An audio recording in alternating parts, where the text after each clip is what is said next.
വീടിന്റെ മുറികൾ അലങ്കരിക്കാൻ പലതരത്തിലുള്ള അലങ്കാര വസ്തുക്കൾ നമ്മൾ ഉപയോഗിക്കാറുണ്ട്.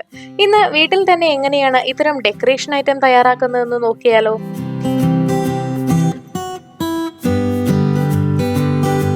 പേപ്പർ ഉപയോഗിച്ചാണ് ഇന്ന് നമ്മളിത് പ്രധാനമായിട്ട് തയ്യാറാക്കാൻ പോകുന്നത്.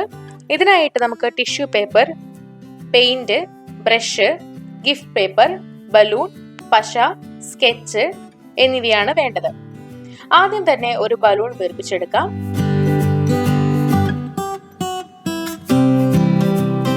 ഇനി വേണ്ടത് പശയാണ്. അല്പം വെള്ളം കലർത്തിയ പശയാണ് എടുക്കേണ്ടത്. ഇവിടെ വെള്ളം കലർത്തി നന്നായിട്ട് മിക്സ് ചെയ്ത് പശ വെച്ചിട്ടുണ്ട്. ഇനി ഒരു ടിഷ്യൂ പേപ്പർ ഇങ്ങനെ ചെറുതായിട്ട് മുറിച്ചെടുക്കുക.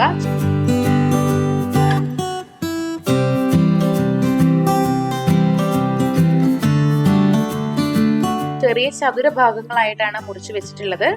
ഇതുപോലെ എല്ലാം തന്നെ മുറിച്ചു വെക്കണം.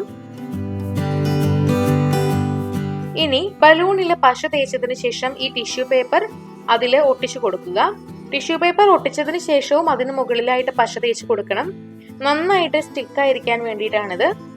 മുഴുവൻ പേപ്പറും ഇതുപോലെ ചുറ്റും ഒട്ടിച്ചു കൊടുക്കണം. ബലൂണിന്റെ ഒരു 1/4 ഭാഗത്തോളം ഒട്ടിച്ചു കഴിഞ്ഞിട്ടുണ്ട്. ഇനി ഇത് ഉണങ്ങാനായിട്ട് വിടാം. ഒരു രാത്രി മുഴുവൻ വെച്ചെടുക്കുന്നതാണ് നല്ലത്.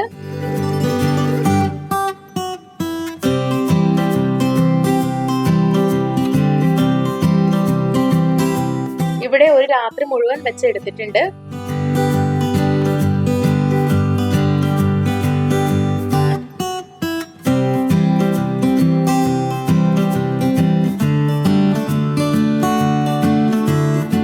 ബലൂണിന്റെ കാറ്റ് കളഞ്ഞെടുക്കുമ്പോൾ നമുക്ക് ഇതുപോലെ ഒരു വട്ട ഷേപ്പില് ഈ ഒരു പേപ്പറുകൾ കിട്ടും.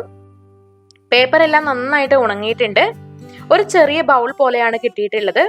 ഇനി ഇതിന്റെ സൈഡൊക്കെ ഒന്ന് വൃത്തിയായി വെട്ടിയെടുക്കണം. എന്നിട്ട് ഇതുപോലെ ഒരു ഗിഫ്റ്റ് പേപ്പർ എടുത്ത് ഇത് കവർ ചെയ്ത് കൊടുക്കാം. ഗിഫ്റ്റ് പേപ്പറിന്റെ പുറം ഭാഗം തന്നെ വരാനായിട്ട് ശ്രദ്ധിക്കുക.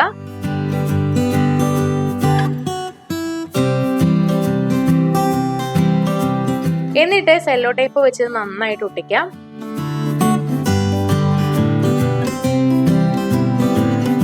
അകത്തെ ഒട്ടിച്ചതിന്റെ വൃത്തികേട് മാറ്റാനായിട്ട് ഒരു ചെറിയ കഷ്ണം ഗിഫ്റ്റ് പേപ്പർ കൂടെ ചെറുതായി മുറിച്ച് ഇങ്ങനെ ഒട്ടിച്ചു കൊടുക്കാം.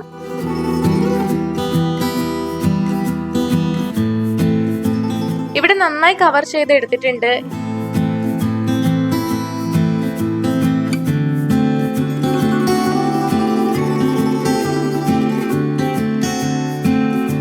ഈ ഒരു പേപ്പർ ബാസ്ക്കറ്റ് ഇങ്ങനെ ചെരിച്ചു വെച്ചതിന് ശേഷം ഇതിനുള്ളിൽ ചെറിയൊരു പാവയെ വെച്ച് കൊടുത്തിട്ടുണ്ടെങ്കിൽ വളരെ ഭംഗിയായിരിക്കും. നമ്മുടെ ടേബിൾ അലങ്കരിക്കാനൊക്കെ ഇതുകൊണ്ടാകും. അപ്പൊ നിങ്ങളും ഇതൊന്ന് ട്രൈ ചെയ്ത് നോക്കുക. വളരെ സിമ്പിൾ ആണ്. നമ്മുടെ വീട്ടിൽ ചെറിയ പാവകളൊക്കെ ഉണ്ടെങ്കിൽ അത് കൂടുതൽ അലങ്കരിക്കാനായിട്ട് ഇങ്ങനെ ചെയ്യാവുന്നതാണ്.